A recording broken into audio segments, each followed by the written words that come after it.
parmi vous, qui c'est qui n'a jamais programmé un Python? Ça me permet d'avoir une idée. Ouais, donc vous êtes quand même plusieurs, hein? Ouais, hein, d'accord. Donc ce qu'il faut bien avoir en tête, juste ce point, mais ce sera plus la partie pratique, ça on pourra en discuter après. Je suis d'ailleurs pas sûr d'arriver à résoudre tous vos problèmes d'installation, parce que ça peut être compliqué. Mais ce qu'il faut bien avoir en tête sur Python, c'est que c'est un langage de programmation qui est basé, comme beaucoup, mais qui est basé sur des bibliothèques qu'on va rajouter et qui sont sans cesse en évolution. Donc, c'est-à-dire, quand on installe le langage Python, en fait, on n'installe que les bases du langage et on va passer son temps à essayer de déterminer quelles sont les bibliothèques, les API qu'on va utiliser, qu'on va rajouter, et ces API-là évoluent sans cesse. Donc, mettre au point, installer un environnement Python, c'est pas si facile que ça. Et voilà, il faut faire en sorte que les différentes bibliothèques soient coordonnées, etc. Donc c'est un des avantages d'utiliser Google Colab, c'est que vous avez déjà une installation complète qui est faite. Mais bon, c'est pas la seule manière. Puis ça a aussi certains inconvénients, c'est que vous ne maîtrisez pas toute la chaîne. Et voilà. Mais je me suis d'ailleurs aperçu hier en faisant retourner le script que je voulais vous montrer et qui ne fonctionnait plus parce qu'il y avait eu une évolution dans les bibliothèques de Colab. Ouais, alors il y a un point qui est particulièrement important et qui est valable pour tous. C'est-à-dire que si vous êtes ici, j'imagine que c'est aussi parce que vous vous intéressez au-delà des deux aspects sentiment et classification thématique, vous vous intéressez aussi plus généralement aux approches basées sur l'apprentissage automatique, hein, donc l'IA dite moderne. Et donc là-dessus, il y a quand même un certain nombre de supposés et de pratiques, de bonnes pratiques qui sont particulièrement importantes à suivre. Notamment, un des écueils qu'il y a, c'est qu'on peut se lancer dans des expérimentations où on a l'impression que le système a bien appris, que tout fonctionne bien, et puis lorsqu'on passe sur des données réelles, il n'y a plus rien qui marche. Et on se dit, là, qu'est-ce qui se passe? Je suis très déçu. Voilà. Et donc, il y a un ensemble de bonnes pratiques à suivre pour arriver à faire en sorte de faire les choses correctement. Alors, un des principaux points critiques, c'est la manière dont vous organisez et constituez vos ensembles de données. Donc ici, on est essentiellement dans des approches dites supervisées, c'est-à-dire que vous allez proposer à la machine des exemples, des données que vous allez utiliser. Et votre objectif, c'est d'apprendre un modèle de la tâche. Donc la tâche, ça s'appelle l'analyse de sentiments. Vous allez apprendre un modèle de la tâche qui va vous permettre de répondre à cette problématique-là. D'accord ? Et vous allez apprendre ce modèle de tâche à partir des données que vous allez donner en exemple. Et puis, bien sûr, votre idée, c'est de vérifier qu'après, le modèle correspond bien à ce que vous voulez faire.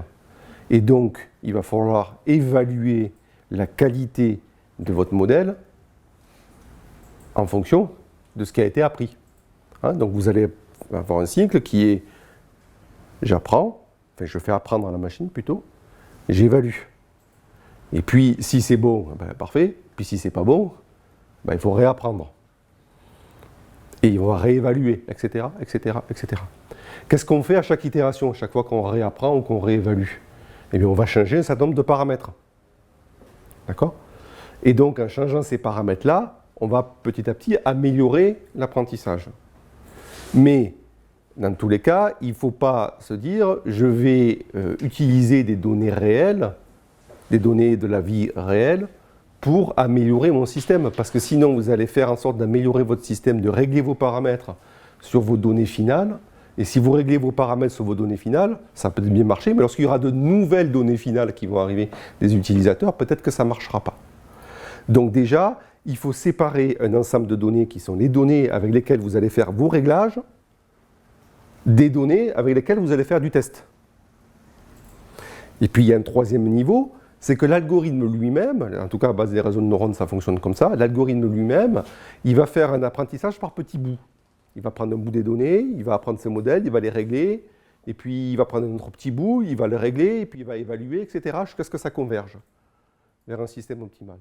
Et donc lui aussi, il ne faut pas qu'il triche en utilisant les données avec lesquelles vous allez faire du test. Autrement dit, il y a 3 niveaux. Donc vous avez un ensemble d'exemples, et votre ensemble d'exemples, il faut le couper en 2 parties. un ensemble sur lequel l'apprentissage va se faire. Et puis un ensemble sur lequel vous allez mesurer la qualité de votre apprentissage. D'accord? Donc l'apprentissage se fait, ça veut dire que les paramètres internes s'optimisent. Quand les paramètres internes sont finis d'être optimisés, il y a une validation. Si ça ne va pas, on recommence, etc., etc., etc. Ça, c'est ce qu'on appelle des époques, vous verrez ce truc-là, donc des itérations, hein, des époques dans les systèmes neuronaux.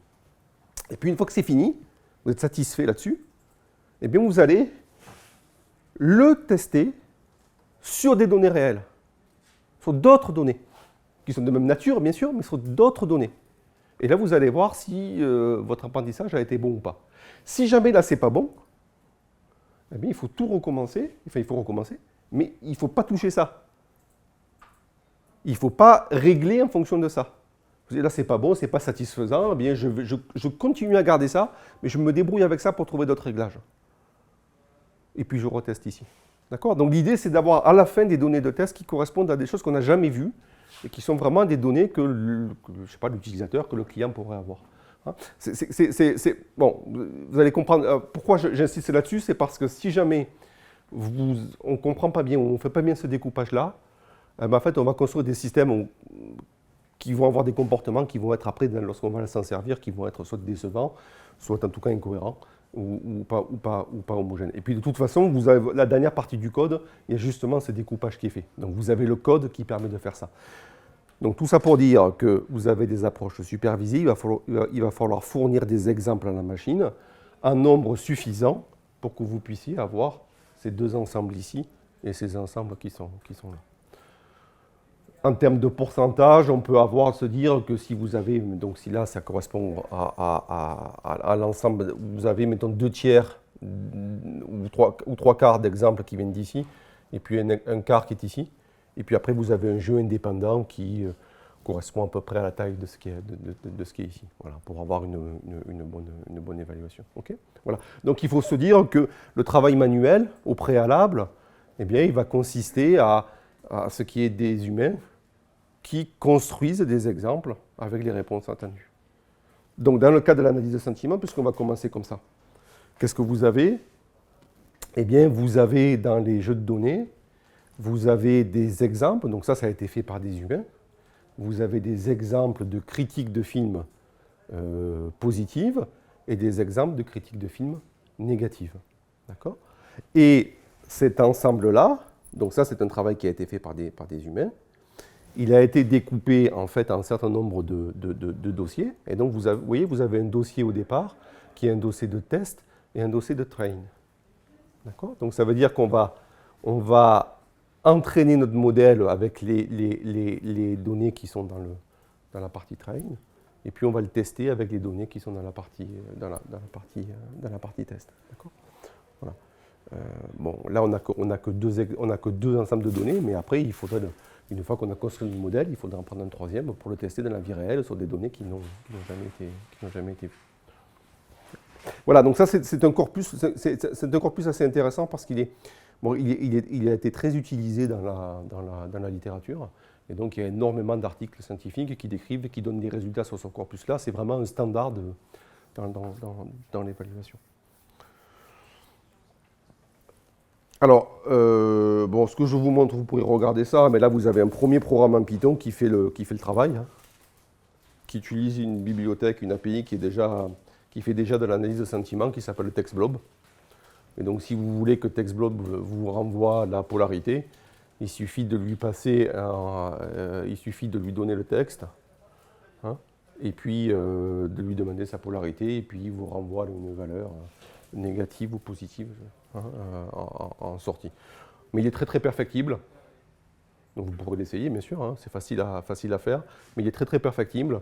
Donc quand il y a une phrase très simple comme celle-ci, il va trouver effectivement que c'est négatif.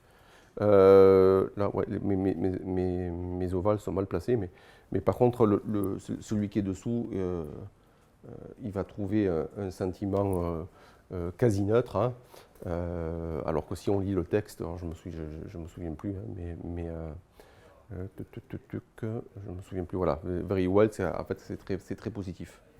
à la fin qui est là. En fait, on a une critique qui est très positive, mais il n'identifie pas que c'est une critique positive parce qu'il y a pas mal de mots négatifs qui apparaissent à l'intérieur du texte. Bon, en fait, donc c'est un système qui est très simple à utiliser, c'est vrai, mais qui est basé uniquement sur des lexiques. Et bon, ça marche assez bien lorsqu'on a des phrases simples, ça ne marche plus lorsqu'on a des textes un petit peu compliqués. Okay.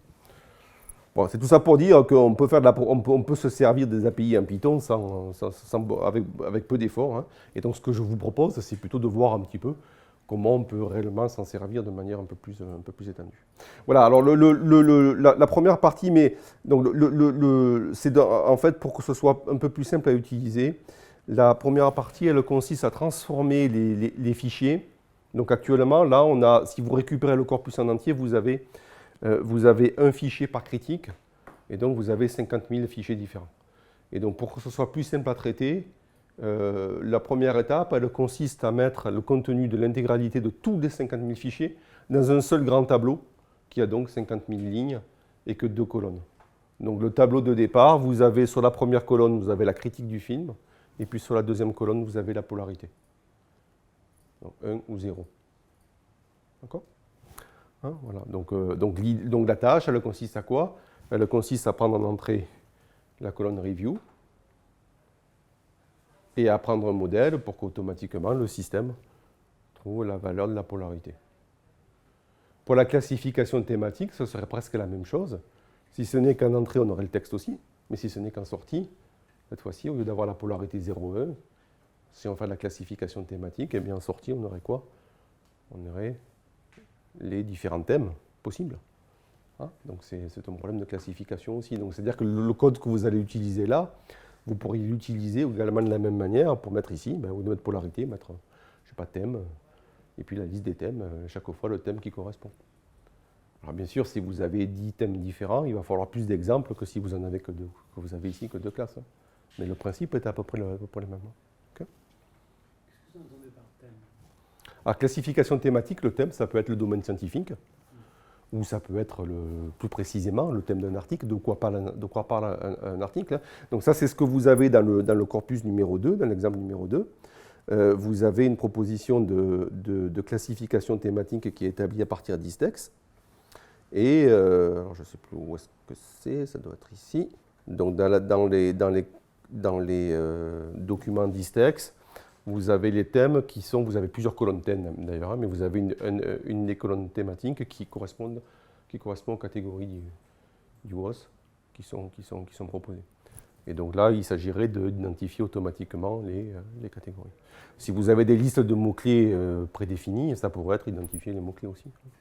Chaque fois qu'on utilise une approche numérique d'apprentissage, on se fixe un objectif qui ressemble à ça, mais on ne pourra jamais dire le truc qui marche très bien. Il va marcher plus ou moins bien.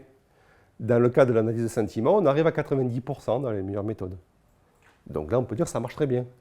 Dans le cas de la classification thématique, si vous êtes sur des classes qui sont assez larges, est-ce que c'est de la chimie, ou est-ce que c'est de la biologie, ou est-ce que c'est de la philosophie, vous allez aussi tourner à 90%.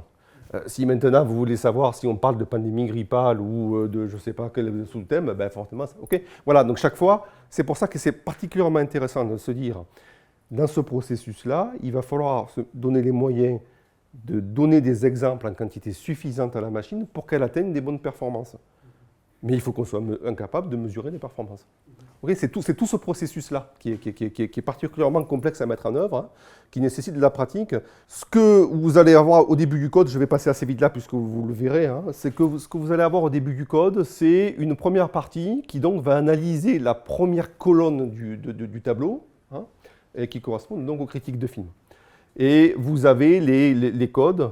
Donc là, on utilise la bibliothèque NLTK, hein, l'API NLTK, qui est une API qui vous permet de faire des traitements linguistiques assez complexes. Hein. Par exemple, ici, de savoir quels sont les mots qui n'apparaissent qu'une fois. En 3 lignes de code, vous avez la possibilité de voir la distribution des mots, de voir quels sont les mots les plus fréquents avec leur fréquence. D'éliminer les mots, ce qu'on appelle les mots outils, en anglais ce qu'on appelle les stop words, hein, qui sont les mots de la langue, les le, la, les articles, ce genre de choses, pour que, bien sûr, qu'ils n'apparaissent pas dans les... parce que ce sont les plus fréquents, hein, qui peuvent donc faire un petit peu du tri. Et voilà, et donc ce qu'il faut voir, c'est que ce genre de traitement, bon, on est déjà dans du code source, hein, mais qu'est-ce qu'on fait? On définit, donc, on récupère une liste de mots-outils qui existe déjà en anglais, et puis ce qu'on va faire, c'est qu'on va considérer que les mots, qu'on met en minuscule, que les mots qui ne sont pas des mots, qui ne font pas partie de la liste des mots-outils, et là, je considère les mots qui ont au moins 2 caractères. Okay, donc, on met nos critères de recherche, et puis on affiche la courbe. Oui, donc ça se fait en quelques lignes. Et puis, on a une statistique alors, qui est très connue en linguistique, qui est très générale en linguistique, qui est souvent assez surprenante. C'est voir les mots qui n'apparaissent qu'une seule fois. Vous avez généralement la moitié des mots qui, dans un corpus qui apparaissent qu'une seule fois. Ça se vérifie aussi. Hein. Vous avez 100 000 mots dans l'ensemble des critiques de films qui n'apparaissent qu'une seule fois. Voilà. Donc, ce sont des mots qu'éventuellement, si vous voulez, vous pouvez peut-être supprimer parce qu'étant donné qu'ils apparaissent qu'une fois, il est peu probable que vous les retrouviez dans une critique ultérieure et donc on peut aussi les filtrer directement. On peut se dire non, on les garde ou pas, quoi. Mais vous devez savoir que vous avez la moitié de votre vocabulaire qui correspond à des apax. Voilà. Alors là, vous avez le code qui ensuite correspond, vous regarderez comment ça marche. Là, on utilise la bibliothèque Word Cloud et qui vous permet de créer ces fameux nuages de mots. Donc là aussi, ça se fait assez simplement parce qu'en fait, on lui passe en paramètre le tableau de fréquence qu'on avait tout à l'heure. Et les autres lignes de code, en fait, ce sont des lignes qui vont spécifier la couleur, la taille des caractères, etc. Donc si vous voulez tout ça, ça correspond à des paramètres du nuage. Et puis là, vous avez réellement la génération, elle est faite par cette ligne qui est ici. Et puis là, vous avez, donc c'est l'affichage du graphique, quoi. Alors, attention, ce genre je ne sais pas ce que vous en pensez, hein, mais si vous les utilisez dans vos activités au quotidien, ce sont des nuages de mots qu'on voit très souvent. C'est vrai qu'ils sont assez jolis. Il faut faire attention, c'est qu'ils ne sont pas très informatifs. La seule véritable information qu'il y a dans ces nuages de mots, c'est la taille du mot. Alors effectivement, plus il est en grand, plus il est fréquent. Mais il faut faire attention, c'est que la position, elle est complètement aléatoire. Donc ça peut être piégeux aussi. Hein, faire attention à ces trucs-là. Enfin bon, n'empêche que, voilà, là j'ai le vocabulaire, j'ai le champ lexical de toutes les critiques. Voilà, c'est ça, il n'y a aucune notion de proximité, donc ça peut être assez piégeux. Contrairement au modèle que je vais vous présenter après, où vous avez des notions de proximité qui interviennent et qui sont très intéressantes. Oui, voilà, c'est ça. Donc, il faut regarder ça. Et donc, on se dit, ben, tiens, donc, les mots les plus présents dans les critiques, ouais, c'est film, movie, characters, etc. Vous voyez que vous voyez apparaître des mots qui sont bas d'ici. Bon, il y a des mots qui apparaissent. Bon, enfin, ça peut être intéressant. Si on regarde maintenant dans les critiques positives, donc c'est facile à faire, puisque les critiques positives, ce sont lesquelles? Ce sont les critiques pour lesquelles la colonne, la valeur de la deuxième colonne est à 1, c'est celle pour laquelle les polarités sont positives. Hein. Donc, ça a été donné un exemple. Ce sont nos exemples là qu'on utilise. Et là, dans les critiques positives, voilà les mots qui apparaissent le plus. Alors, on voit de suite qu'il y a des mots qui sont effectivement positifs, funny, good, best, etc. Mais on a aussi des mots négatifs quand même qui apparaissent dans les critiques positives. D'accord? Bon, c'est naturel, hein? Sans compter qu'on pourrait... D'abord parce que dans un film, quelque chose peut être mauvais, mais aussi parce qu'il peut y avoir not bad. It's not so bad, ou je ne sais pas quoi. Okay, voilà, bon. Donc, il y a aussi donc c'est normal qu'il y ait des mots négatifs. D'accord? Donc, ça, c'est les mots positifs. Enfin, les mots des critiques positives, pardon. Et puis, ça, c'est les mots des critiques négatives. Et donc, on voit apparaître à peu près les mêmes que tout à l'heure, hein, que dans les précédentes. Donc, on a aussi good. Bon, on a aussi love. On a aussi... bon, voilà, etc. Donc, tout ça pour dire qu'on va retrouver naturellement des lexiques. Si vous cherchez sur le web, vous allez trouver quantité de lexiques de mots positifs et de mots négatifs.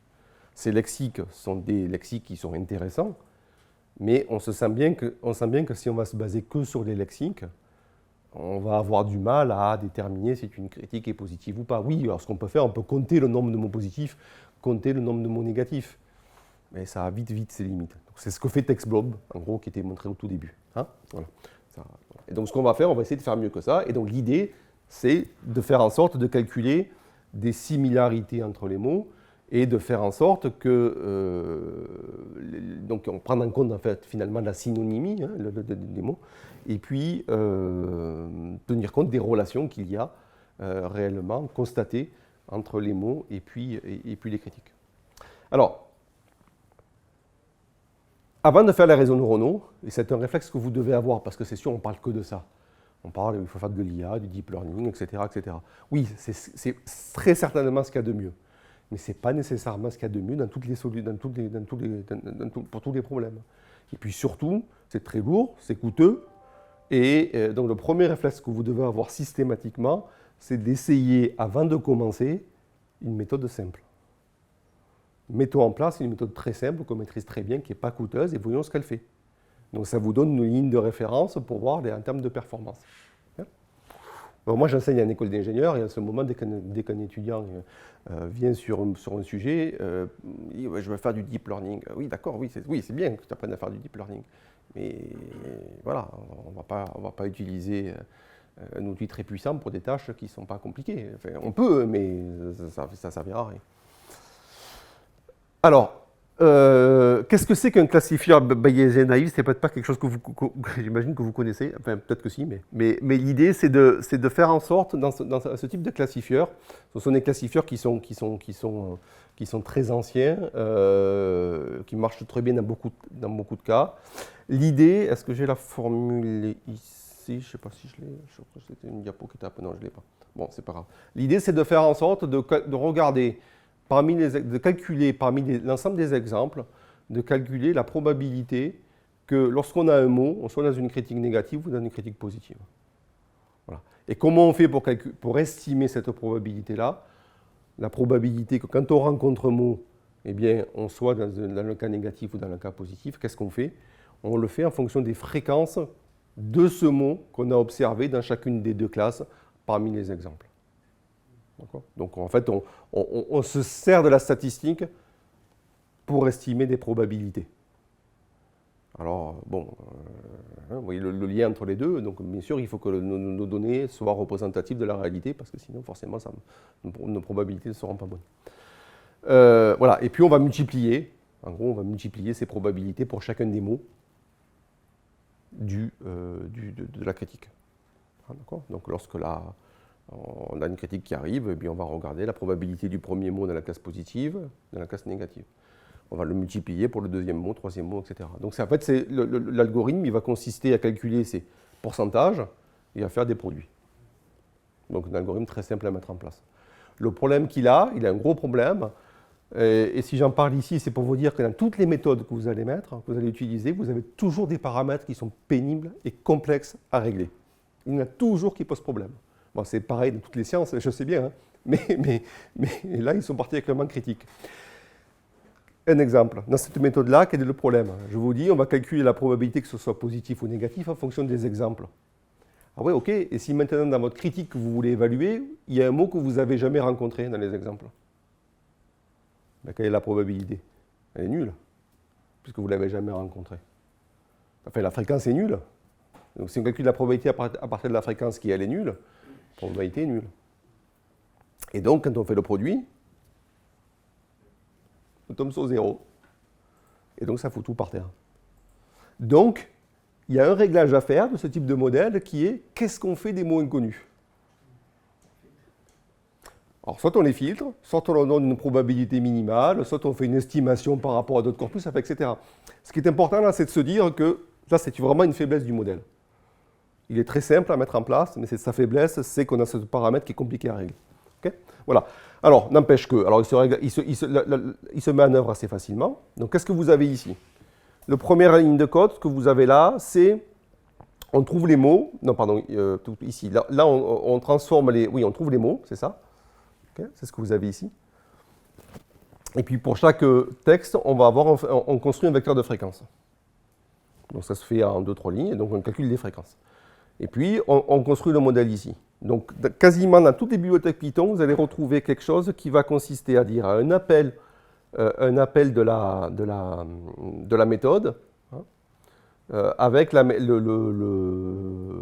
construction du modèle qui est fait par la méthode fit. Donc vous allez trouver un fit pour toutes les méthodes d'apprentissage que vous allez mettre en place avec donc vous allez trouver un fit avec les réseaux de neurones, etc. Donc fit, c'est on construit le modèle. D'accord ? Et puis vous avez la prédiction qui est faite par un deuxième appel de méthode. Et dans ce deuxième appel de méthode, eh bien, vous allez faire la prédiction sur les critiques que vous n'avez pas utilisées pour apprendre ici. Et puis vous allez faire l'évaluation. Donc vous avez tout le code qui est ici.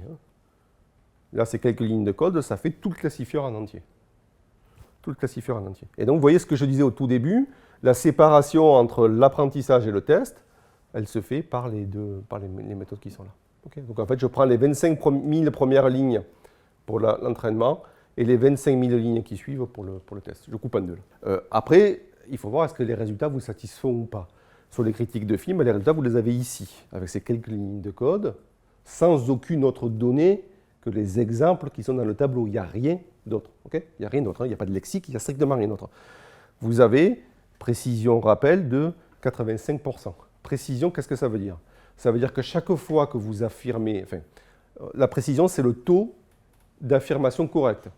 Donc chaque fois que vous affirmez que la critique est positive, est-ce qu'elle est positive ou pas? Dans 85% des cas, c'est vrai. Le rappel, c'est si mon système il a identifié ce groupe de critiques positives. Dans ce groupe-là, quelle est la proportion que j'ai des critiques positives parmi toutes les critiques positives que j'ai par ailleurs, que j'ai en tout. Donc ça veut dire qu'il en a trouvé 85%.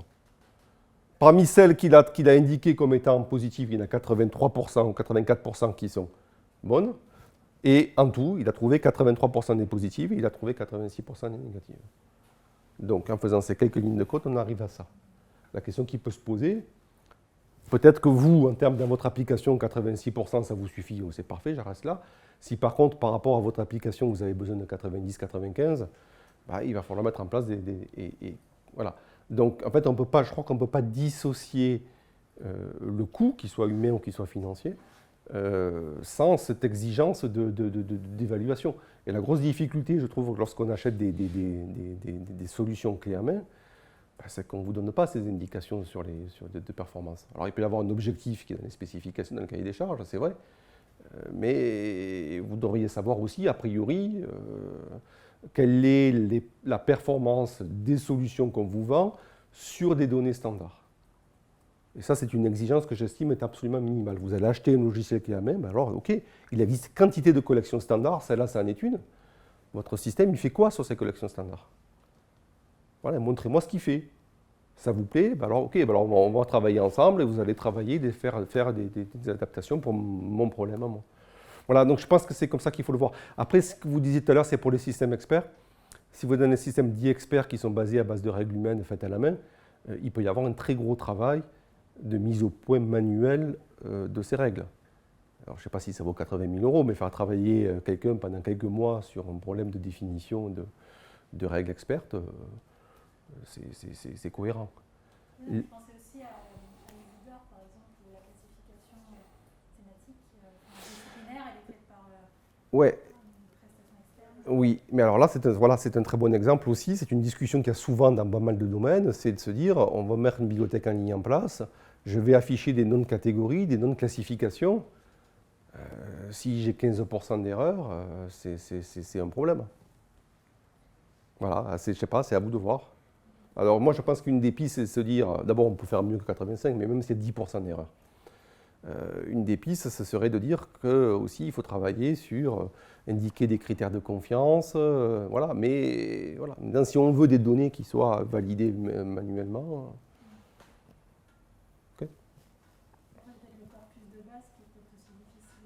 Oui, il y a plein de raisons. Voilà, c'est parce que, là, ce que je veux vous faire, là, c'est vous inciter, avant de vous lancer dans une opération, à tester ce type de méthode, parce que ce n'est pas très compliqué, et vous aurez une bonne idée de la difficulté de votre problème en les testant.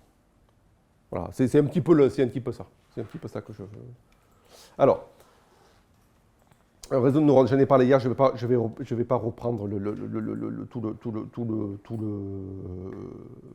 le propos, ce que j'ai dit hier, mais par rapport à ce qu'on vient de dire précédemment, vous avez des multiplications de probabilités estimées à partir des fréquences observées. Là, la différence, elle va résider dans la manière de construire le modèle. Hein. Donc, au lieu d'avoir un score pour chacune des classes, ce qu'on va avoir au final, c'est qu'on va avoir un score où on va donner à la fin 0 ou 1. Hein. Donc, directement, le système va sortir 0 ou 1. Et puis, on va considérer ça. Donc, ce que fait le système, c'est qu'à chaque fois qu'il y a un mot qui va arriver, eh bien, il va activer les cellules qui suivent. Et ça va être finalement une séquence d'activation qui va donner lieu à la création d'un score au final.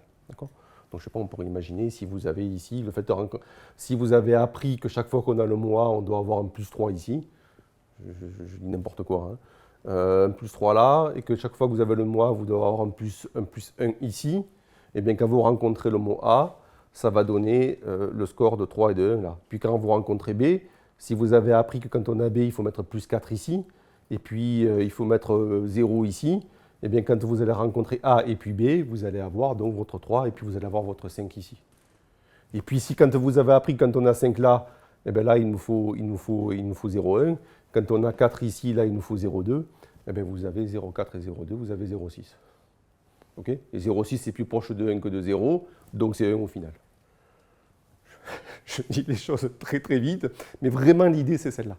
Okay, et ça s'apparente un petit peu à ce qui se fait au niveau du cerveau, où chaque fois que vous avez des entrées, ça va produire des réactions, et au niveau des neurones, une transmission neuronale dans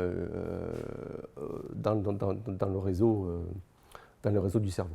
Voilà. C'est vraiment une approximation très très forte, mais l'idée elle est là. Okay, et donc ça se fait, ça ne peut se faire que lorsqu'on est par itération très très très très nombreuse. Vous allez voir, on va faire des milliers, des milliers, des milliers.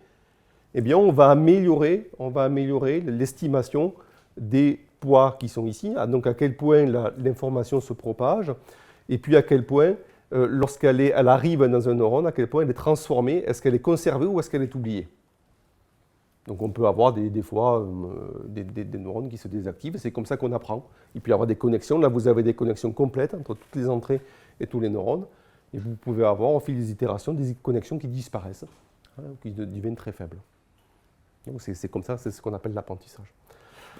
Donc voilà l'idée du réseau, et la différence qu'il y a, et c'est là que ça va devenir difficile, c'est que contrairement à l'approche bayésienne où je vous ai dit il y avait ce paramètre compliqué à régler, dans l'approche neuronale, des paramètres, il va y en avoir beaucoup. Alors, il y a les millions de paramètres que le système va apprendre, mais ça ne nous regarde pas, si j'ose dire. Il va les apprendre. Mais vous avez aussi beaucoup de paramètres que vous devez régler vous-même, manuellement. Parmi ces paramètres, il y a la profondeur du réseau, le nombre de couches. Quand on parle de deep learning, deep, ça veut dire quoi? Deep, ça veut dire profond, c'est par opposition aux des réseaux qui n'ont que 2 ou 3 couches. Donc, on va augmenter. Système d'analyse d'image, vous avez régulièrement 50 couches, par exemple. D'accord, voilà. Donc, sur un ordre de grandeur. Donc là, nous, on va travailler avec quelques couches, hein, pas très nombreuses, 2 ou 3 couches, 3-4 couches. Ça marche très bien pour l'analyse de sentiments. Reconnaissance d'image, c'est plus compliqué, il faut plus de couches. Donc ça, c'est un des paramètres. Un autre paramètre, c'est le nombre de neurones par couche. Voilà. Donc il va falloir régler aussi le nombre de neurones par couche. Là, vous en avez 6, là, vous en avez 100, là, vous en avez 500, là, vous en avez 200, là, vous en avez 50. Mais vous pourriez en avoir d'autres. Donc il va falloir régler le nombre de neurones par couche. Et puis vous avez des architectures qui sont différentes. Là vous avez un réseau qui a cette forme-là, mais vous avez des réseaux, je ne sais pas où ils sont, vous avez des réseaux qui sont récurrents, je ne sais pas où ils sont.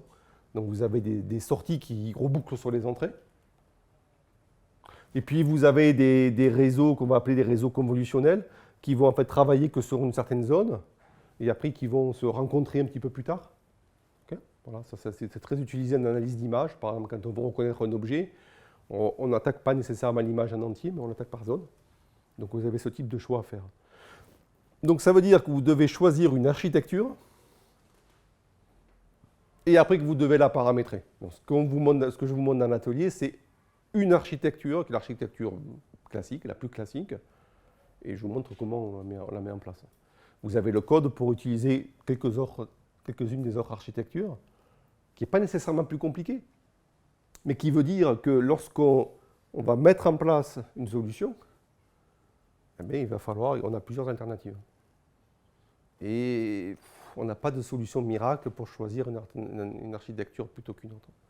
Donc actuellement, on est au niveau de la recherche, on essaie de trouver automatiquement la meilleure architecture. C'est un sujet de recherche. Et c'est absolument essai-erreur. Alors non seulement la base même du système est à essai-erreur, ça c'est constitutif, exactement. Mais après, nous, en tant qu'expérimentateurs, c'est aussi beaucoup en essai-erreur. Oui, alors, bon, là, je le dis un peu vite, donc mais c'est quand même fondamentalement ça, c'est vrai. Je ne sais pas, il y a plusieurs manières de le voir. On peut le dire en disant c'est erreur parce qu'on ne connaît pas encore la nature réellement des objets qu'on manipule derrière. Et donc, effectivement, à force qu'on sera capable de mieux caractériser ou de mieux décrire, de mieux interpréter les réseaux, on pourra avoir une explication sur pourquoi il faut choisir telle architecture. Voilà, en termes de propriété, on pourra peut-être... Alors, il y en a déjà certaines des propriétés, mais ce qui est perturbant, par exemple, vous avez des propriétés qui peuvent être sur la capacité à tenir compte de l'ordre des entrées. Donc déjà, c'est une propriété que certains réseaux ont, que d'autres réseaux n'ont pas. Donc il y a des architectures qui vont tenir compte de l'ordre. Ce qui est perturbant au niveau linguistique, au niveau des mots, c'est que parfois, on change l'ordre des mots, et ce n'est pas nécessairement toujours intéressant de tenir compte de l'ordre des mots. Voilà, ça dépend un petit peu pourquoi faire. Vous avez un poème, vous changez l'ordre des mots, il y a pas mal d'expériences aussi en psycho, hein, où on change parfois l'ordre des lettres dans un mot, on arrive quand même à lire.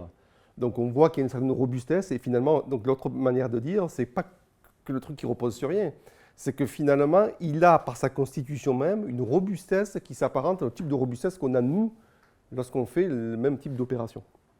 Voilà. Après, vous avez des architectures qui vont être plus ou moins sensibles, par exemple, à la rotation. En cas de reconnaissance optique de caractère, vous écrivez la lettre dans un sens ou la lettre dans un autre sens, vous tournez l'image, est-ce qu'on va reconnaître la lettre ou pas? Reconnaissance faciale, aujourd'hui j'ai un masque, ça ne marche plus, mais bon, je tourne la tête, ça marche encore. Donc on a des architectures qui, au niveau du traitement de l'image, c'est l'architecture que vous avez ici, voilà, ici, là, au milieu, ce sont des architectures qui sont robustes par rapport à la rotation. Ça, pour le texte, ça ne sert à rien. On n'a pas cette notion de... Si on peut reconnaître les caractères, oui. Mais là, sinon, le texte, c'est un truc à une dimension. Donc, on n'a pas besoin d'avoir une architecture qui est... Voilà. Donc, il y a quand même des guides. Mais on est quand même... voilà. Après, fondamentalement, si c'est comme ça que le cerveau fonctionne, plus ou moins, parce que le cerveau, c'est plus compliqué, il y a des éléments chimiques, il y a une lenteur, c'est beaucoup plus compliqué, évidemment. Mais il y a quand même pas mal de choses qu'on va retrouver dans ce type de système qui permettent de faire des parallèles, en tout cas en termes de comportement, quoi. Notamment quand on a pris un modèle et qu'on en est fier, et qu'on a utilisé, si on nous dit du jour au lendemain le truc il n'est pas bon, comment on le remet à jour? Voilà, c'est ce qui se passe au fur et à mesure qu'on vieillit. On a de plus en plus de mal à remettre en cause nos convictions parce que le truc il marche bien, on est fiable, on s'est basé dessus, quoi. Et ces problèmes-là, c'est des problèmes qui se posent, hein, qui se posent réellement. On a appris des modèles sur des milliards de données, on veut les influencer. Comment on modifie le modèle sans le remettre à zéro? Il faut le voir demander chez Facebook comment ils reconnaissent les fake news. Voilà, alors il y a une couche supplémentaire que vous allez voir qui est assez jolie aussi à voir, c'est qu'en fait en entrée, on ne va pas mettre directement les mots qui sont ici. On va calculer une première, c'est ce que j'évoquais hier, on va calculer un premier réseau qui va permettre de mettre les mots en relation entre eux-mêmes, entre eux. Bon, si vous avez 1 million de mots, c'est un petit peu comme si on avait 1 million de dimensions différentes. Ce qu'on va faire, c'est qu'on va essayer de réduire tout ça dans des espaces à dimension réduite, en 200 ou 300 mots. Donc ce qu'on va apprendre, c'est pour chaque fois qu'on a un mot, on va apprendre un vecteur de dimension 200 ou 300 qui permettent, lorsqu'on l'utilise, qui permettent de représenter les mots de manière identique lorsqu'il s'agit de mots qui sont utilisés dans des contextes identiques. D'accord ? C'est-à-dire que 2 mots qui sont utilisés dans des contextes identiques doivent avoir à peu près la même représentation dans cet espace-là. Donc on apprend un espace de représentation dans cette dimension-là. Si on pouvait faire l'analogie, c'est un petit peu, là, je dis un mot, vous pensez à un mot spécifique d'une problématique, là je vois apparaître le mot gilet, voilà, là ici. peut-être que le fait d'avoir prononcé le mot gilet, peut-être que ça a activé automatiquement en vous le mot jaune ou le mot sauvetage ou je ne sais quoi, suivant votre passé, suivant ce que vous connaissez. Okay, voilà, donc ce type d'évocation, d'analogie, elle correspond à une mémoire qu'on a et qu'on a appris à force de consulter des textes et de lire des textes. Okay, c'est un petit peu la même idée. Et donc au final, on va mettre des mots en relation les uns avec les autres.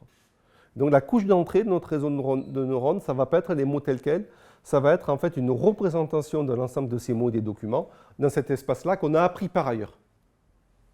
D'accord? Donc vous allez avoir une première étape d'apprentissage de cet espace de représentation. Et donc c'est ce qu'on fait ici. C'est ce que vous avez dans la liste des mots qui sont là, donc c'est-à-dire le code qui est ici. Si je le grossis un petit peu. Hein. Donc là, on utilise l'API GenSim, voilà, que vous avez ici. Ce qu'on lui donne en entrée, c'est l'ensemble des critiques. D'accord? Et on lui demande de représenter le vocabulaire et l'ensemble des critiques par des vecteurs de dimension 200. Et on lui dit de définir le contexte, qu'on appelle le contexte de mots, par une fenêtre de taille 5 mots. Donc on lui dit de regarder les mots à droite et à gauche dans une fenêtre de taille 5. D'accord? Voilà, donc il va construire cette représentation à partir de ça. Et ça va nous donner quoi? Eh bien, ça va nous donner que pour chaque mot, eh bien, on a un vecteur de 200 composantes et on va pouvoir regarder les mots dans cet espace-là. On a des vecteurs de dimension 200 et je voudrais les regarder. Je voudrais comprendre ce que c'est cet espace de représentation lexicale. Donc si j'ai 200 et que je veux le regarder, pour le regarder, il va quand même falloir que je descende en dimension 2 ou en dimension 3. Donc il va falloir que je fasse une nouvelle réduction en dimension 2 ou en dimension 3. Pour faire cette nouvelle réduction en dimension 2 en dimension 3, j'ai en gros deux méthodes. Hein. Soit c'est l'analyse en composantes principales, soit c'est la méthode TSNE. PCA, je pense que vous la connaissiez. Non? Analyse en composantes. Non. Bon, c'est une méthode statistique qui permet de trouver les composantes principales de mots, c'est-à-dire essayer de trouver les composantes. Ce qu'on appelle une composante, c'est un mélange des variables d'entrée qui, lorsqu'on regarde les données uniquement sous le prisme de ce mélange-là, eh bien, permet de représenter le mieux possible, d'avoir une meilleure idée de la dispersion des données. Je le traduis en vocabulaire plus classique. Un dromadaire, ça a une bosse, un chameau, ça en a deux. Si je vous demande de dessiner, chacun de dessiner un dromadaire ou un chameau, je pense que vous allez tous le dessiner de profil. Je pense que personne ne va le dessiner de face. Pourquoi?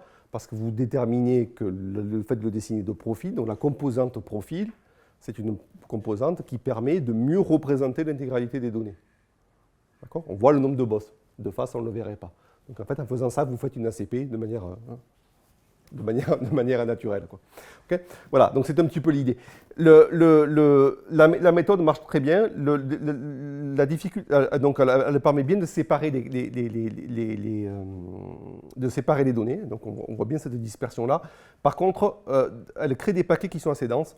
Et donc vous avez une autre méthode de projection graphique qui vous permet de représenter les données de manière à ce que les objets entre eux soient mieux séparés. Par contre, ça sépare moins bien les classes. Et puis c'est une méthode itérative. Ce qu'il faut retenir là, ce n'est pas de comprendre ces méthodes-là, évidemment, c'est de se dire que même lorsque je vais vouloir faire de la visualisation, je vais faire un choix de méthode, je vais devoir régler des paramètres et je vais faire une interprétation humaine à partir des choix qui ont été faits là. Donc ce que je dis, c'est que, 1, il est important de visualiser. 2, il ne faut pas croire que la visualisation, c'est la solution à tout, parce que naturellement, ça dépend des paramètres, et après, il faut savoir interpréter en fonction des paramètres. Donc c'est tout le danger des visualisations en général. Donc vous avez des gens qui ne veulent surtout pas de visualisation, parce qu'ils disent que la visualisation est faussée par les préconçus. Voilà. C'est toute une discussion, mais que vous devez avoir aussi dans tous les métiers, mais c'est... Voilà. Mais c'est... OK? Alors, donc ce qu'on va faire, on va regarder, voilà. Voilà ce que je fais quand je prends le vocabulaire complet et que je visualise l'espace.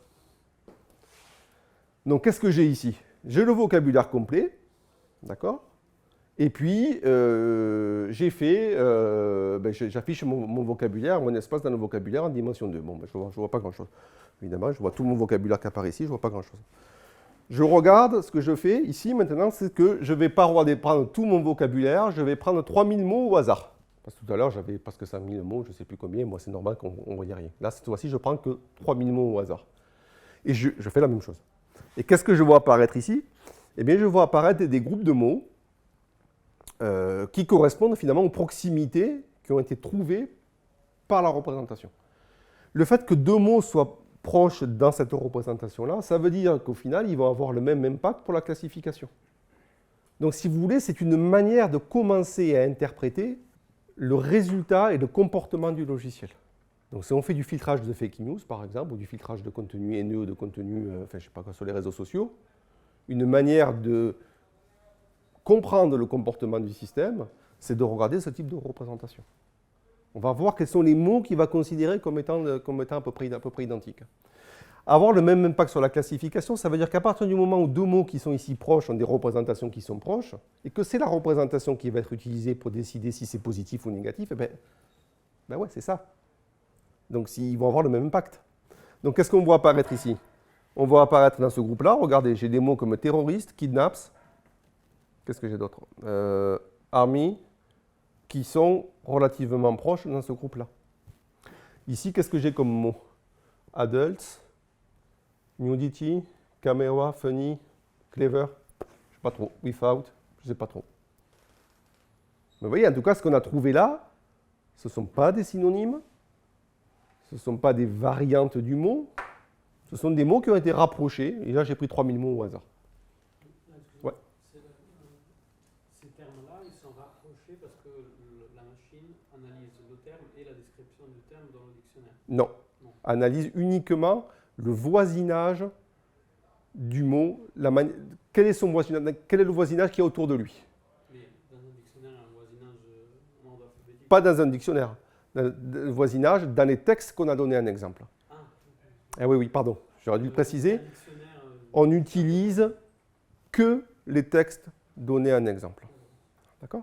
Et donc le principe, c'est de dire, quand dans une phrase, j'enlève un mot, ben, je pourrais différemment le remplacer par un autre de cela, et la phrase continuerait à avoir un sens compréhensible. Okay? Voilà. Alors, bon, là, je prends que les mots qui ont moins ça en occurrence. Il me semble que j'avais d'autres exemples qui étaient plus intéressants. Voilà. Je passe ici, vous le regarderez. Non, avec le code source qui est là.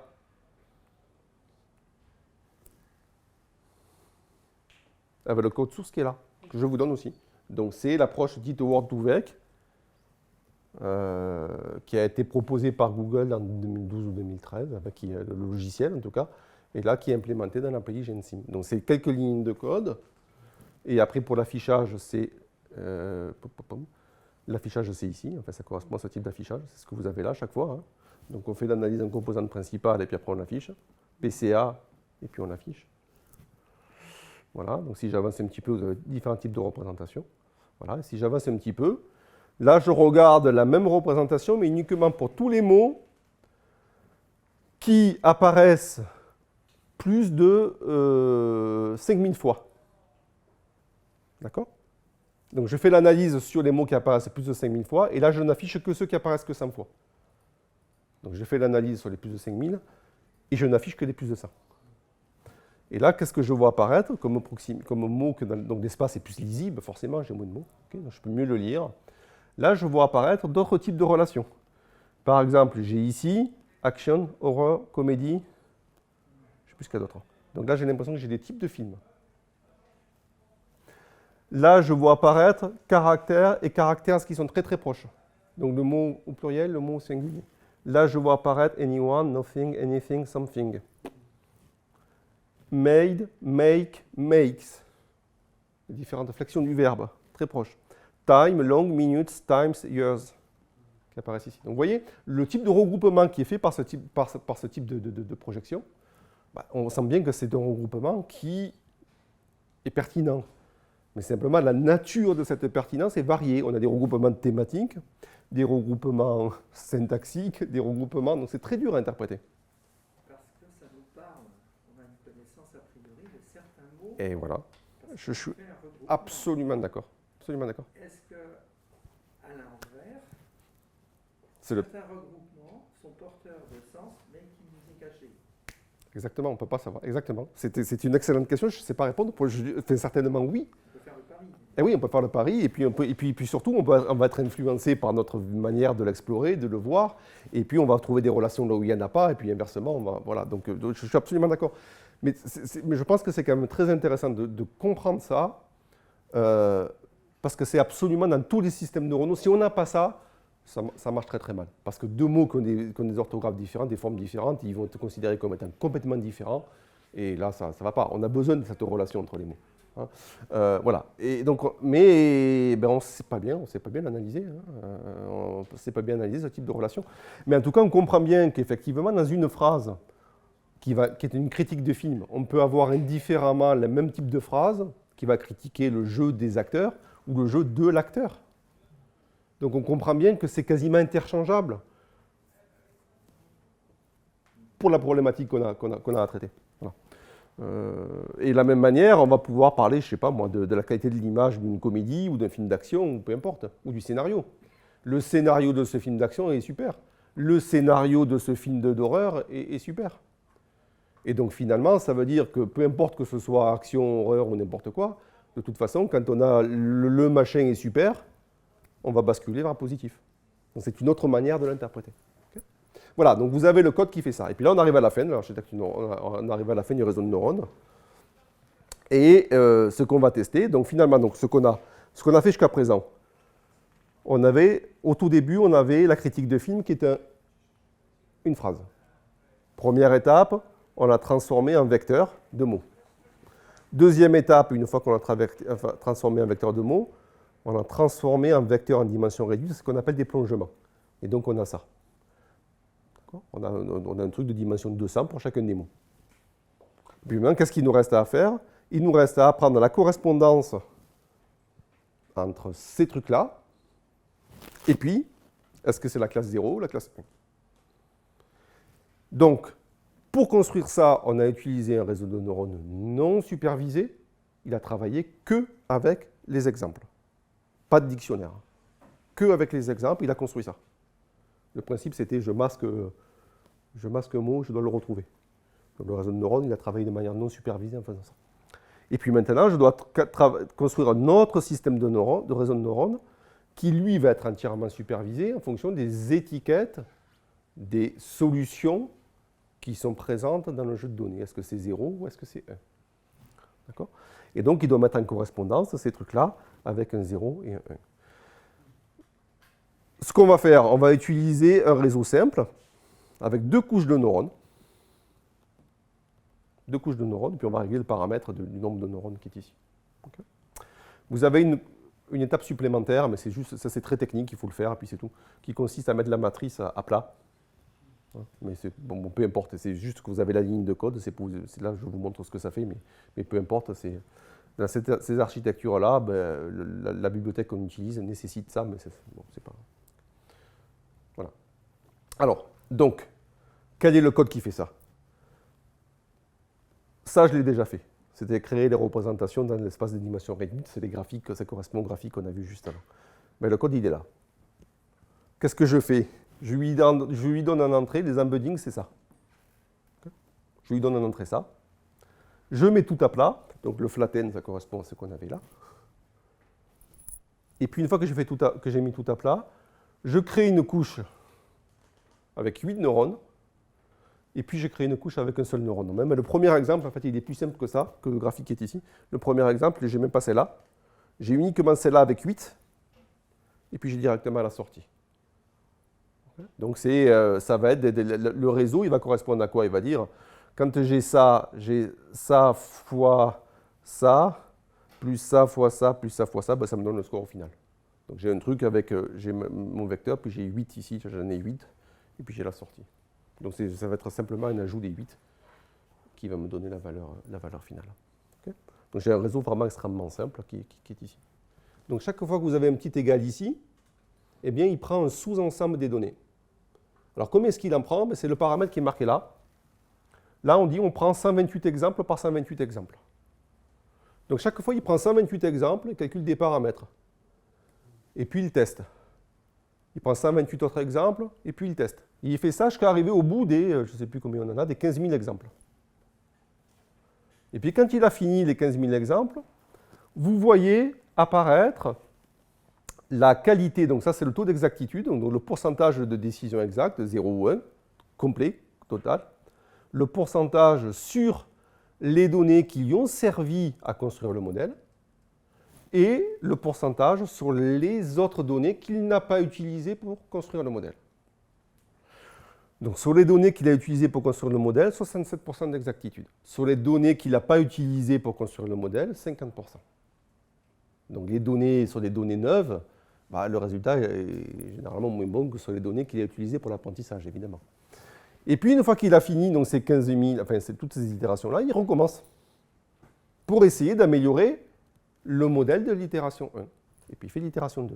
Donc il repasse sur les 15 000 par bloc de 128. Puis quand il a fini, il passe à l'itération 3, etc., 4, 5, etc. Et donc on voit ce qu'on voit apparaître. C'est qu'au fur et à mesure qu'il fait des itérations, la performance augmente sur les données en exemple. Il est parti à 67%, là il arrive au bout de l'itération 16 à 71%. Mais regardez, sur les données qu'il n'utilise pas pour apprendre, ça ne s'améliore pas, on reste à 50%. Donc ça veut dire qu'on a un système qui apprend, mais ce qu'il apprend, ça ne se généralise absolument pas sur de nouvelles données. Donc il n'est pas bon. Et ce que je disais hier, c'est que 50%, c'est très mauvais. Parce qu'on n'a que deux possibilités, 0 ou 1. Donc un truc qui répondrait strictement au hasard, il aurait 50%. D'accord? Et puis rappelez-vous, la méthode de base simple qu'on avait au départ, la classification bayésienne naïve avec les produits, il était à 85%. 4 lignes de code, c'était fini, et puis, ok, là, tu vois tout ce que j'ai fait, et puis là, c'est pas bon. Okay, on va dire, oui, mais bon, j'ai un réseau très très simple. Alors, ce que je vais faire, c'est que, donc là c'est juste la visualisation de la performance, hein, donc sur les données d'apprentissage, les données d'entraînement, et puis sur les données neuves. Donc, on voit que ça ne s'améliore pas. Donc, qu'est-ce que je fais? Je rajoute une deuxième couche de neurones. Donc là, c'est ce que j'avais tout à l'heure. Je rajoute une deuxième couche de neurones, une simple ligne dans mon code avec 32 neurones. Donc j'ai un réseau qui est plus complexe. Okay. Alors, qu'est-ce que j'ai ici? Sur les données d'entraînement, il démarre à 49. Et ce qu'on voit, c'est que le d'entraînement, il monte très vite. 91%. Alors, il apprend beaucoup mieux que tout à l'heure. Mais par contre, ça ne se généralise pas mieux. Donc, comme là, on a un réseau plus complexe, il a été capable d'apprendre très très bien les données. Donc, c'est comme s'il faisait quasiment un apprentissage par cœur. Vous voyez, le meilleur système, un système qui dirait, il a une mémoire de toutes les critiques, et puis, quand il voit la critique, il reconnaît, c'est la même, il a déjà vu, il vous répond le truc, quoi. Ah ben, il sera à 100% là. Vous apprenez toutes les critiques par cœur, et vous apprenez si c'est 0 ou 1, il sera à 100%. Donc, vous voyez, un autre exemple de méthode très bête, qui pourrait avoir 100% de réussite sur les données d'entraînement. Apprentissage par cœur. Et en faisant un réseau plus complexe, on s'approche de l'apprentissage par cœur. Mais ça ne marche pas mieux. Alors, quel est le problème? Qu'est-ce qui se passe? Eh bien, en fait, je vais revenir dans mes autres paramètres. Parmi les paramètres de mon réseau de neurones, qu'est-ce qu'il y avait? Il y avait savoir quels étaient les mots que je gardais pour utiliser, pour représenter les critiques. Et ce que j'avais fait, c'est que j'avais demandé de prendre uniquement les 6000 mots les plus fréquents pour que mon calcul aille plus vite. Et bien là, c'était une erreur. Et donc, ce que je fais, je reviens au début et je ne vais pas prendre les 6000 mots les plus fréquents. Parce que si je prends une troisième couche, j'ai essayé d'un réseau plus complexe, on ne gagne rien du tout. Okay, donc, les mots les plus fréquents, je ne prends pas les mots les plus fréquents. Et maintenant, ce que je vais prendre, donc je reviens un petit peu au début, quand j'avais construit mes représentations, je vais prendre les mots qui apparaissent au moins 10 fois. Et en prenant les mots qui apparaissent au moins 10 fois, je refais à peu près le même réseau, hein, un réseau avec mes 2 ou 3 couches, je ne sais plus, mais peu importe, j'ai que 2 couches. 2 couches ici. Et bien là, qu'est-ce que j'ai? Sur les données d'entraînement, j'ai 78 et 88%. Mais là où je suis heureux, c'est que sur les données de test, je monte à 80%. Donc, la solution pour ce problème-là, ce n'était pas de changer l'architecture du réseau, c'était de travailler sur les mots qu'on prend en entrée ou pas. Oui. Alors, on procède à autre chose. Donc, je vous fais un collègue. Qu'est-ce que je vais vous montrer maintenant? Donc là, ce que je fais, je vous montre un système beaucoup plus complexe où vous allez avoir en fait les 2 couches tout à l'heure, mais un système un petit peu état de l'art. Vous allez rajouter une couche qui est un petit peu particulière, avec des neurones un petit peu particuliers, qui vont filtrer eux-mêmes l'information. Donc on a des neurones qui sont de nature beaucoup plus compliquée. Et là, donc vous avez en fait qu'une ligne de code à rajouter pour faire ça. Hein. Et là, vous avez un système qui va sur les données qu'il n'a jamais vues, qui va monter à 87 et 88%. Okay. Donc là, j'ai changé l'architecture neuronale. Je suis passé de 80 à 88%. Et donc, au final, qu'est-ce que je regarde? Si je prends l'approche naïve qui marche très très bien, j'ai 0,85% et ça se fait en quelques secondes. Si je prends l'approche que je vous ai montrée au début, si je la configure mal, j'ai 0,5. C'est nul. Si je la configure un peu mieux, j'ai 0,8. C'est bien. Combien de temps est-ce qu'il me faut? Si vous avez un processeur assez puissant, 3 GHz, 12 cœurs réels, donc un processeur de qualité, ça vous prend à peu près 10 secondes par itération, donc il vous faut à peu près 3 minutes pour construire le modèle. Alors que là, ça se fait en quelques secondes. Okay, et vous arrivez à 80%. Si vous avez une carte graphique, au lieu de vous prendre 10 secondes par itération, ça n'en prend que 8, donc c'est à peu près l'équivalent. Donc on ne gagne rien avec une carte GPU puissante. On est à 3 minutes et on a 80% contre 85% pour quelques secondes sans les réseaux de neurones. Si maintenant je prends une approche neuronale plus compliquée, je monte effectivement à 88% de bonne qualité, mais il me faut à peu près 3000 secondes par itération et non pas 10. 30 fois plus lent si j'ai un CPU. Donc effectivement, je monte à 88%, 3% de gain relatif par rapport à ça, mais absolu, pardon, 3% absolu, 3 points, mais il me faut 3000 secondes par itération. Si maintenant j'utilise un GPU puissant, eh bien, je descends à 200 secondes par itération. D'accord? Donc 200 secondes par itération, il me faut à peu près 2-3 heures. Donc 2-3 heures et j'ai 88%. Donc la question qu'il faut se poser, c'est qu'est-ce que vous préférez? Vous préférez quelques secondes en 85 ou 2-3 heures pour arriver à 88%. Ce n'est pas l'optimum. Hein. L'optimum qu'on arrive sur ces données-là, je crois que c'est 0,91 en faisant des mises au point, donc on arrive encore un petit peu mieux. Je ne sais pas. C'est comparable. Ouais, je ne sais pas, je n'ai pas fait l'expérience là-dessus, sur cela, donc je ne peux pas dire. Mais je dirais c'est en quelques heures. Voilà, donc c'est comparable. Et puis il y a un autre point de vue, c'est que la question que vous devez vous poser, là ça prend 3 heures, mais ça prend 3 heures pour apprendre le modèle. Pour l'utiliser, c'est instantané dans tous les cas. D'accord? Donc vous pouvez vous poser la question de tous les combien est-ce qu'il faut réapprendre le modèle. C'est pour ça que quand on se sert d'Alexa ou de Siri ou d'autres, ben sur le téléphone, il n'apprend pas le modèle, évidemment. Le modèle, il est appris une fois pour toutes, on ne fait que l'utiliser. Et donc vous pouvez dire aussi, ok, je mets 3 jours à l'apprendre, mais ce n'est pas un problème. Une fois qu'il est appris, je le distribue. Et puis les gens s'en servent instantanément. Okay? Donc ce n'est pas nécessairement gênant qu'ils mettent 3 heures. Après, ça consomme de l'énergie, voilà, ça a un coût. Voilà, il y a tout ce coût-là environnemental et humain qui est important. Hein, donc il faut le prendre en compte. Hein, mais voilà, si c'est une fois tous les. Okay. Là, vous avez des références bibliographiques qui sont assez chouettes. Si le thème vous intéresse, je vous conseille. Alors, celui-ci, si vous n'êtes pas programmeur et que vous voulez comprendre comment ça marche, donc Yann LeCun, c'est quelqu'un qui a fait sa thèse à Paris 6. C'est le responsable de l'intelligence artificielle chez Facebook. Et il est également prof à New York University. Et voilà, donc c'est un petit peu une des personnes les plus en vue pas un petit peu, c'est une des personnes les plus en vue dans le domaine. Ouais. Et oui, français. Ah oui, alors je ne sais plus si cette année ou l'année dernière, c'est ça, je ne sais plus. Ou il y a 2 ans, je ne sais plus qui c'était. Oui, c'est ça. Oui, il a eu la chaire de. Ouais, c'est ça. D'ailleurs, sa série, effectivement, que vous pouvez retrouver un podcast sur le site de France Culture, les conférences du Collège de France, est vraiment intéressant. Mais sinon, son bouquin, le livre est une introduction vraiment très intéressante de la problématique. Et puis sinon, si vous êtes plus sur l'aspect de comment l'utiliser en Python, vous avez ce livre de François Chollet qui est très très bien.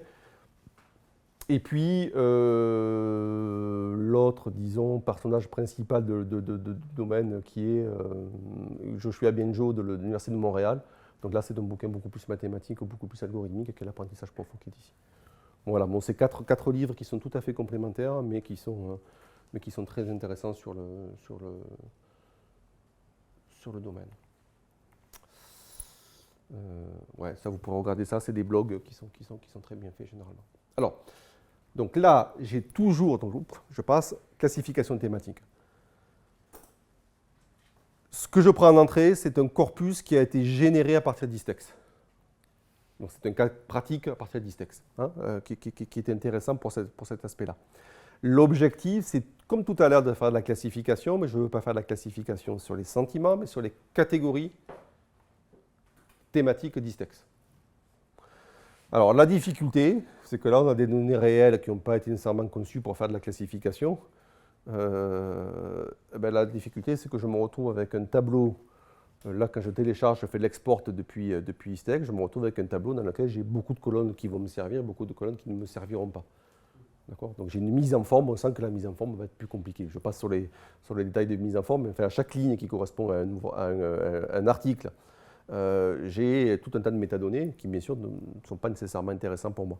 Qui pourraient l'être et qui ne pourraient pas l'être. En tout cas, la question que je vais me poser, c'est que justement, quelles sont les colonnes que je vais garder ou les colonnes que je ne vais pas garder. D'accord ? Alors, mon objectif, c'est d'être capable de trouver la thématique d'un article en fonction de son résumé. Donc, ce que je vais faire, en fait, c'est garder... Tout à l'heure, j'avais les critiques de films et la polarité. Là, je vais garder les résumés et je vais trouver la catégorie. Donc, c'est quasiment le même problème que tout à l'heure, mais sur des objets différents. Et je vais utiliser un arbre de décision, là, cette fois. Donc, je dois identifier les colonnes inutiles, enfin, que je considère comme étant inutiles, mais si ça se trouve, elles ne le sont pas, parce que l'année peut permettre d'être une information importante pour déterminer la thématique, hein, par exemple. Okay. Et donc, ce que vous avez ici, alors, lorsque vous avez du traitement comme ça de colonnes, vous pouvez travailler avec Excel, mais si le fichier est un peu lourd, un peu complexe, ça va vite être limitant. Donc, vous avez une bibliothèque Python qui est vraiment bien pour faire ça, qui s'appelle la bibliothèque Pandas. Donc, si vous travaillez en Python, là par contre, il va vraiment falloir faire de la programmation. Mais si vous avez une API à utiliser en Python pour faire ce type de choses, c'est Panda. Donc il faut que vous appreniez Panda si vous voulez faire du traitement des données, de la mise en forme des données, du traitement sur les tableaux de données de manière efficace. Bon, éventuellement, vous pouvez le faire avec Excel, mais ça va être un petit peu compliqué. De suite, quand on regarde un tableau comme ceci, qu'est-ce qu'on va voir? On va voir que, par exemple, là, c'est généré à partir de Distex, vous avez des mots-clés d'auteur, vous avez des colonnes qui ne contiennent pas de valeur. Donc déjà, on a des cases vides. On a fait tout ce type de problème qui va apparaître. Il va apparaître à peu près de manière très rapide. Alors voilà, donc les instructions que vous avez ici, je vais lire un fichier CSV, hein, et puis je vais dire quelles sont les colonnes que je veux conserver dans mon fichier CSV. Okay. Voilà. Là, c'est mon analyse comme tout à l'heure. Je regarde quels sont finalement les documents les plus fréquents, les mots les plus fréquents, la langue des documents. Voilà, j'ai 2197 documents abstracts, donc résumés en anglais, j'en ai 67 en français, 38 en allemand et 230 en indéterminé. Le fichier là que vous avez, c'est le fichier corpus export.csv, c'est des articles autour du Covid. Il est disponible, je ne sais plus si je ne sais plus où je l'ai mis, sur la page GitHub, je crois, je me souviens plus où je l'ai mis, mais enfin, le fichier d'entrée, vous l'avez. Okay. Bon, les mots les plus fréquents comme tout à l'heure, donc c'est la même chose.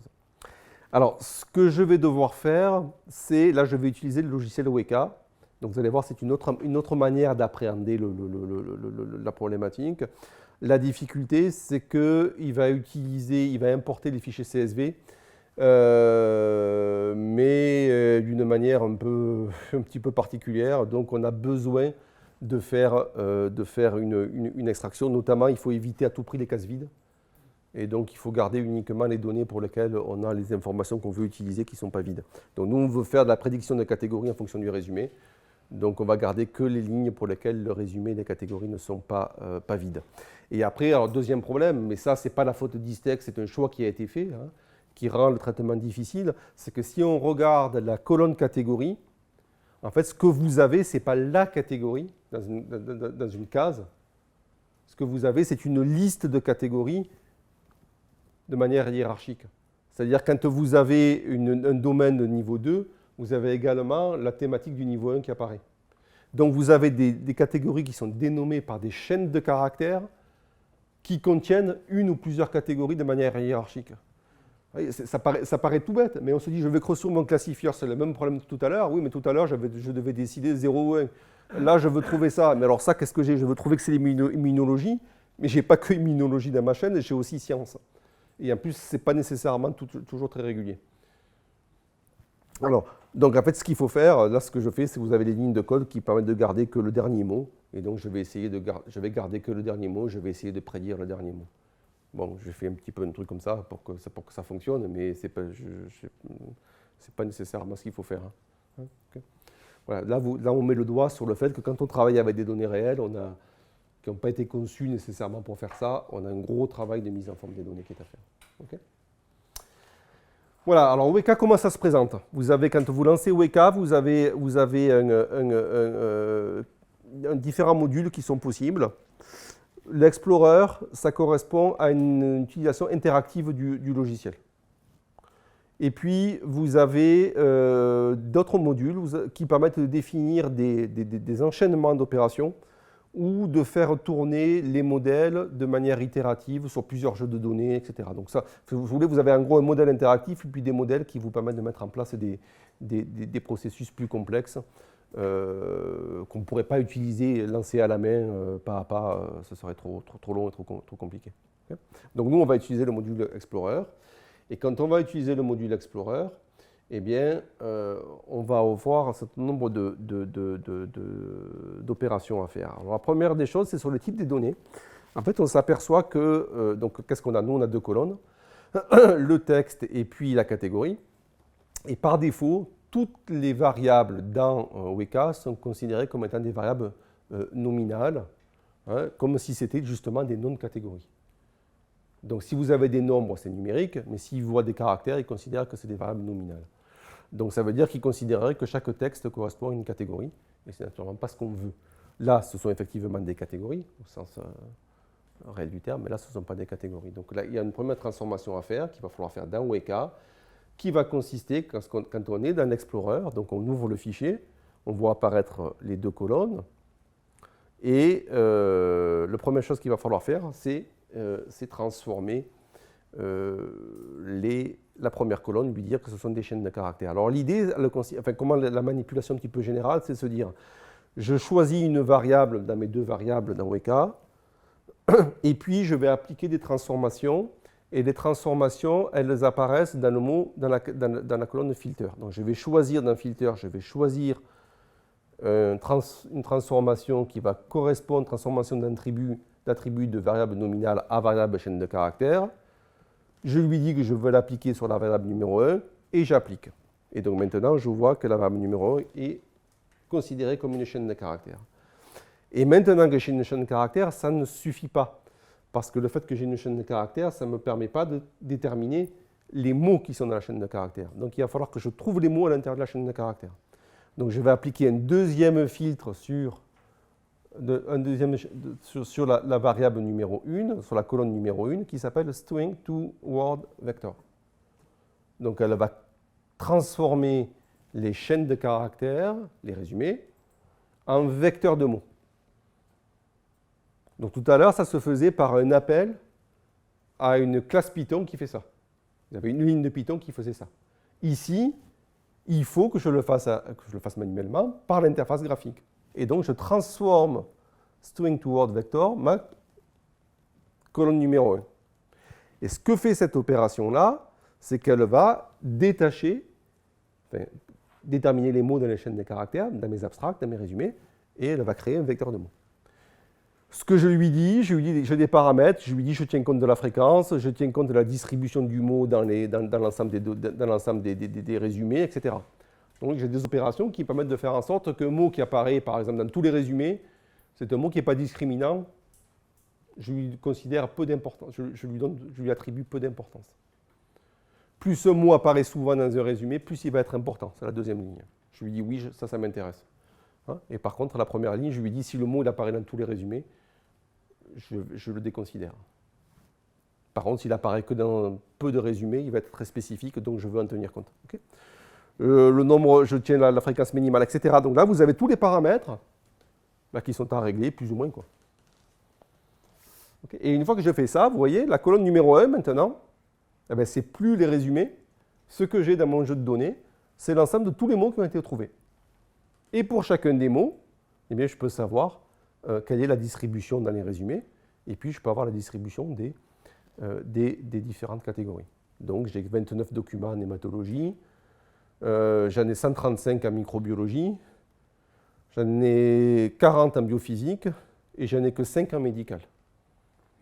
Alors si j'en ai que 5 en médical, c'est probablement parce que médical n'est apparu que 5 fois au dernier niveau de ma catégorie dans la représentation qui STEX a donnée.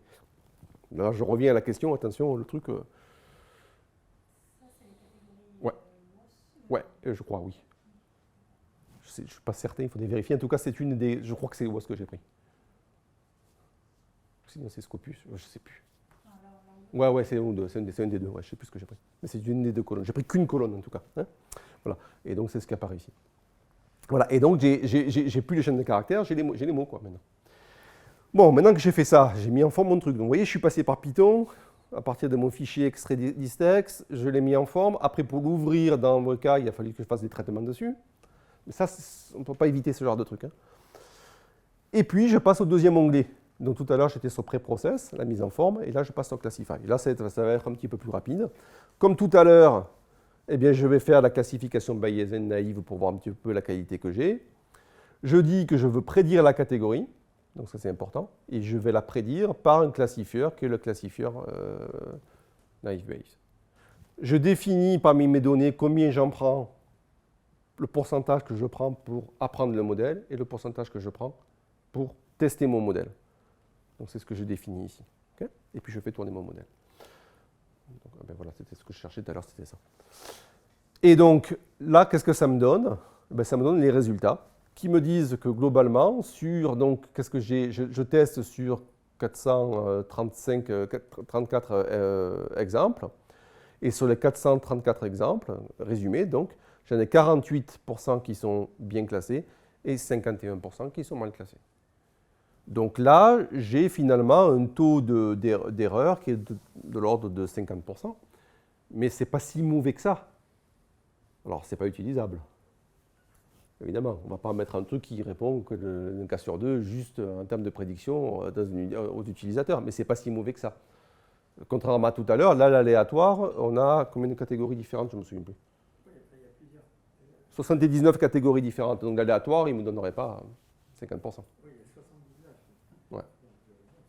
C'est pas mal, voilà. Pour une méthode qui est une méthode uniquement sur les fréquences et qui fait le produit, donc ce n'est pas si mauvais. Mais par contre, c'est beaucoup trop mauvais pour qu'on puisse l'utiliser. Donc c'est toute la difficulté. Alors après, on peut regarder, au lieu de regarder globalement, on peut regarder catégorie par catégorie. Et là, on s'aperçoit qu'il y a des catégories, par exemple, pour lesquelles ça a beaucoup mieux marché. Par exemple, l'hématologie, on est plutôt 85% de précision, 66% de rappel. Donc ça veut dire que quand il dit que c'est hématologie, il a juste dans 85% des cas. Mais qu'en tout, sur tous les exemples, il a trouvé que 66% des abstracts qui parlaient d'hématologie. Mais quand il a dit que c'était hématologie, il a juste à 85%. Okay, pour la qu'est-ce qu'on a ici? C'est quoi celui-là? C'est médecine? Ouais. Alors quand il dit que c'est médecine, il a juste à 5%.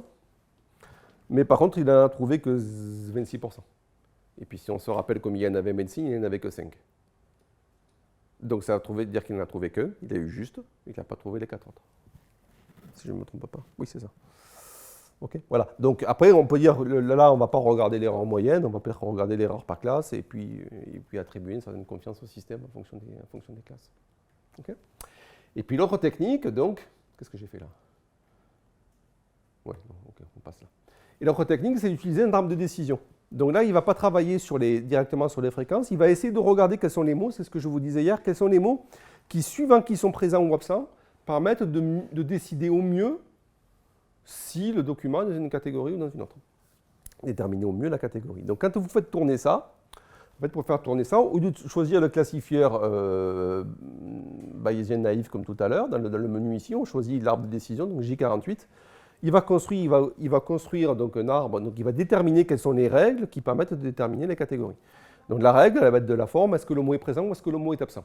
Il faut le lire comme étant, quand c'est négatif, il est absent. Donc si ce mot n'est pas présent, et que ce mot n'est pas présent, et que ce mot n'est pas présent, et que ce mot n'est pas présent, et que ce mot n'est pas présent, donc ce sont des règles booléennes, si le mot est absent, ce mot est absent, ce mot est absent, et ce mot est absent, et ce mot est absent, mais que le mot mécanisme est présent, À ce moment-là, la catégorie, c'est pharmacologie. Okay. Donc en fait, il apprend comme ça des milliers de règles qui permettent de décider si le truc est dans une catégorie ou dans une autre. Donc ça, le gros avantage, c'est que ça vous donne des règles qui sont lisibles. Et qu'éventuellement, vous pouvez même corriger à la main. On peut dire, cette règle, non, elle est absurde. Ou ce mot, il n'y a aucune raison qui considère ce mot-là. Et donc, vous pouvez interagir dessus. Alors là-dessus, par contre, si je fais le test, eh bien, j'ai en moyenne 37% de bonnes classifications et 62% de mauvaises. Donc, j'ai une approche qui, là, a moins bien marché que l'approche naïve. Cependant, si je regarde catégorie par catégorie, je vais avoir des catégories qui ne sont pas si mauvaises que ça et qui ne sont pas les mêmes que tout à l'heure. Donc, ça veut dire que le système est peut-être globalement plus mauvais, mais peut-être qu'il est complémentaire. Qu'il a permis de trouver des règles qui sont plus pertinentes pour certaines catégories, alors que l'autre était peut-être plus pertinente pour d'autres. Je ne sais pas ce qu'on peut faire. Après, il ne faut pas dire que cette méthode est moins bonne ou meilleure que l'autre. C'est la méthode avec les pré-traitements que j'ai faits et des paramètres que j'ai mis en place. Donc là aussi, vous avez des paramètres, la profondeur de l'arbre, le critère de décision, etc., etc. En tout cas, vous pouvez le regarder, le paramètre. Vous faites un clic droit sur le modèle, vous faites à visualiser l'arbre, et vous voyez l'arbre qui est dessiné. Donc vous avez tout l'arbre de décision qui apparaît ici, et vous pouvez le... Voilà. Donc, suivant que le mot est absent ou que le mot est présent. Quand vous partez vers la gauche, c'est que le mot est absent, vous partez vers la droite, c'est que le mot est présent. Donc vous avez un arbre qui est absolument énorme ici, hein, avec le vocabulaire qui se détache, et donc vous voyez les mots qui sont vus comme étant des mots décisifs dans la classification. Donc en fait, on voit que là, ici, on a un arbre très très très profond, très très grand, et chaque fois, il a trouvé des règles très très spécifiques à tel ou tel document. Et les règles sont tellement spécifiques que ça peut expliquer pourquoi il se généralise mal sur de nouvelles données, et ça peut expliquer pourquoi il a finalement un score si faible sur des données qu'il n'a jamais vues. Ouais, c'est ça. Et donc une manière de le rendre plus flexible, c'est le contraire à faire des règles moins spécifiques. Donc il faut arrêter la construction de l'arbre avant ce qu'il a fait là. Donc il faut agir sur les paramètres après il y a des paramètres d'élagage des arbres, etc., de regroupement de feuilles. Il y a pas mal de manipulations humaines. Okay. Voilà, alors sur Weka, donc si vous voulez, là ce que je vous montre, je suis allé vite, hein, mais ce que je vous montre, c'est qu'on a une approche qui est un petit peu différente. La difficulté de la mise en forme va être la même. Ça va être compliqué, vous mettre en forme. Mais une fois que vous avez mis en forme, eh bien vous allez pouvoir, là vous avez des listes de classifieurs, vous allez pouvoir, on pourrait dire, facilement passer de l'un à l'autre. Mais il ne faut surtout jamais dire telle méthode est moins bonne que l'autre, avant d'avoir bien compris tous les paramètres qui sont inhérents à la méthode. Il faut faire attention à ça. Et donc, de toute façon, en termes d'expertise, il va falloir régler les paramètres, faire de l'expérimentation, faire de l'essai-erreur, et puis voir comment ça se comporte, dans tous les cas. Voilà. Mais bon, finalement, est-ce que c'est plus simple comme ça, ou est-ce que c'est plus simple avec Python? Je vous laisse voir. Hein. Avec Python, vous avez un appel des méthodes, et vous mettez des paramètres, vous les mettez dans des parenthèses. Là, vous le faites à la main comme ça. Alors, vous pouvez aussi appeler Weka par Python, si ça vous amuse. Ou un Java d'ailleurs, ou n'importe. Bon, voilà, donc tout ça, ça s'intègre éventuellement.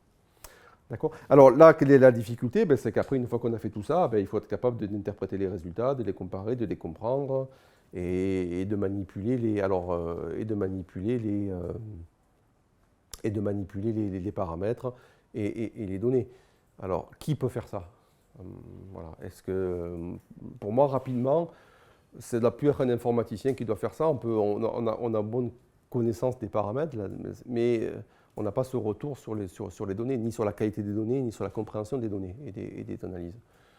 Et, voilà. Et puis, peut-être qu'il faut trouver d'autres critères de classification, d'avoir d'autres idées, et donc ce dialogue-là est intéressant. Après, moi, cela dit, j'ai des collègues, quand on regarde les systèmes qui participent aux compétitions que j'ai évoquées hier, hein, vous avez quantité de compétitions de systèmes automatiques sur ce type de problématique.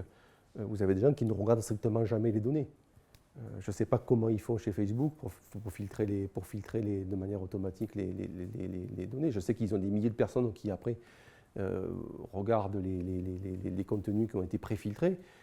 Mais voilà, comment les former, comment établir les critères, enfin on tombe sur des problématiques après qui dépassent largement la question informatique très très vite, hein, évidemment.